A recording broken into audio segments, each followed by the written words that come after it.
This is not priced poorly. It's actually priced quite well. In offensive runs above replacement, the two best players so far are Mike Trout and Aaron Judge. They're two of the three favorites. And Ohtani, who's this unicorn player, is the third. So this is a market that's like functioning pretty well. It's pretty efficient. The drop on Judge is what has made it efficient. Books were a little resistant to do that.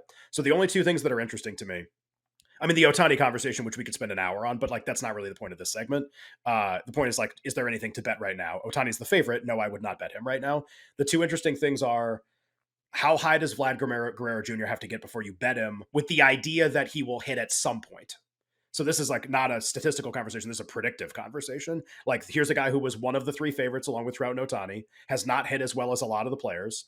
His price is now plus 850. What is the buy point on Vlad Guerrero Jr.? I don't know the answer, but like if I was betting awards markets and I was out there and listening to this, I'd be thinking about that right now, because it's like going to be June 1st in a couple weeks. And like if in June he hits 350 with 13 home runs, then like guess what? He's the favorite alongside Trout and Ohtani again a month later.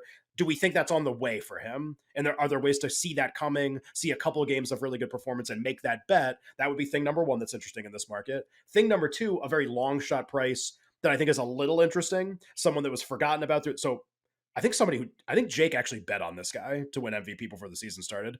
Maybe at a price similar to this. I don't know. Kyle Tucker of the Astros is someone who absolutely no one is talking about right now, and probably for good reason. He is not hitting nearly as well as some of the other players.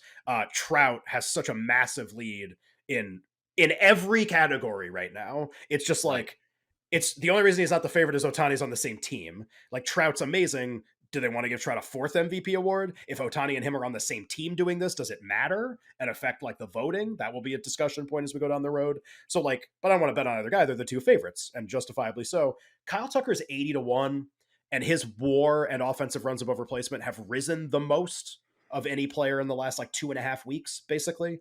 His offensive runs above replacement, I think he's still like 15th or 20th. He hasn't gotten to that like top tier.